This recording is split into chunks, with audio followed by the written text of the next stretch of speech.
आपका इस कार्यक्रम में हम हार्दिक अभिनंदन करते हैं। 2047 तक विकसित भारत के निर्माण की संकल्पना के साथ युवाओं की आवाज, उनके विचारों को जोड़ने, विकसित भारत के विजन में उनके रचनात्मक योगदान को सुनिश्चित करने के प्रयास स्वरूप नीति आयोग की ओर से इस कार्यक्रम का आयोजन किया गया है, जिसमें देश भर के विश्वविद्यालयों के वाइस चांसलर्स और शैक्षणिक संस्थानों के प्रमुख और फैकल्टी मेंबर्स भी इस कार्यक्रम में हमारे साथ जुड़े हुए हैं। मैं केंद्रीय शिक्षा मंत्री माननीय श्री धर्मेंद्र प्रधान जी से स्वागत संबोधन प्रस्तुत करने के लिए सादर अनुरोध करती हूँ।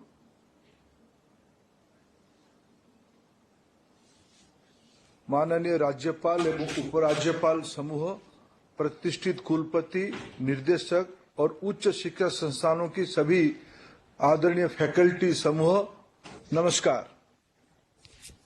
आजादी के 75 वर्ष पूरे होने पर हमारी यशस्वी प्रधानमंत्री श्री नरेंद्र मोदी जी ने देश की लाल किले से देश की आने वाले विकास के लिए, आने वाले रोडमैप बनाने के लिए एक नई दृष्टिकोण दिया है, विकसित भारत बनाने के लिए आह्वान किया है।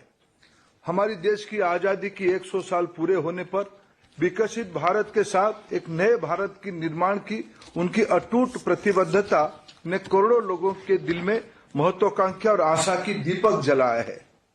मित्रों, प्रधानमंत्री जी कहते हैं यही समय सही समय है। मित्रों, पिछले सदी में, 20वीं सदी में जब तीसरे दशक तक हम पहुंचे थे, देश की एक तबका आजादी की लड़ाई लड़ रहे थे, दूसरे तबका आने वाले दिनों में, आने वाले सदी में देश कैसे होगा, इसके लिए शिक्षा के आधार पे नई सपने संजो रहे थे, योजना बना रहे थे। आज आवश्यकता है हम समाज की सभी घटकों को, विशेष करके शिक्षाविदों को, विद्यार्थियों को, शिक्षा से जुड़े हुए सभी दायित्ववान लोगों को इकट्ठा करके विकसित भारत की इस विमर्श में जोड़ने की आवश्यकता है।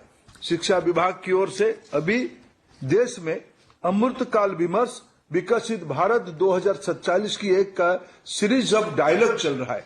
उसी को आगे बढ़ाते हुए आज हम सभी का परम सौभाग्य है उसको एक जन आंदोलन की रूप देने के लिए प्रधानमंत्री नरेंद्र मोदी जी ने खुद आज देश की सभी मान्यगण्य शिक्षाविदों को, उसके माध्यम से देश की शिक्षा जगत को संबोधित करने का एक अवसर हम सभी के लिए बनाया है। मित्रों, इस विमर्श में नया आशा, आकांक्षा समाज की सभी विषयों के ऊपर, राजनीति, समाज नीति, अर्थनीति, टेक्नोलॉजी, इनोवेशन, नई रोजगार की सृजन और विश्व की एक नया दृष्टिकोण बनाने के लिए आज प्रधानमंत्री जी देश के सामने नया कल्पना रख रहे हैं।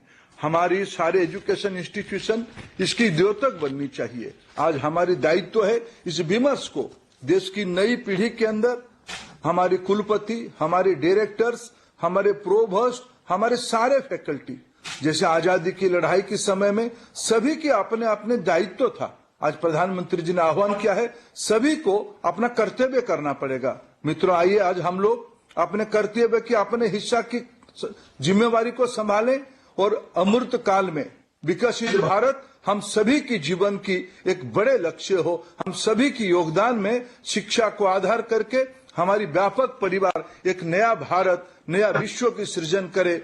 G20 की मंच पे प्रधानमंत्री जी ने विश्व को एक नया मार्गदर्शन किया है वसुधैव कुटुंबकम की। आज उसी कड़ी में हम शिक्षा जगत से एक अमृत निकालें, जिसमें हम माननीय प्रधानमंत्री की जो आज मार्गदर्शन रहेगा, जो आह्वान रहेगा, इसी को आज एक जन आंदोलन को एक प्रजातांत्रिक तरीके से साकार करने के लिए सभी की योगदान चाहिए, सभी की विमर्श चाहिए। मैं हम सब की ओर से माननीय प्रधानमंत्री जी का पुनः आभार प्रकट करता हूं और उनको निवेदन करता हूं हम सभी को आह्वान करें, मार्गदर्शन करें।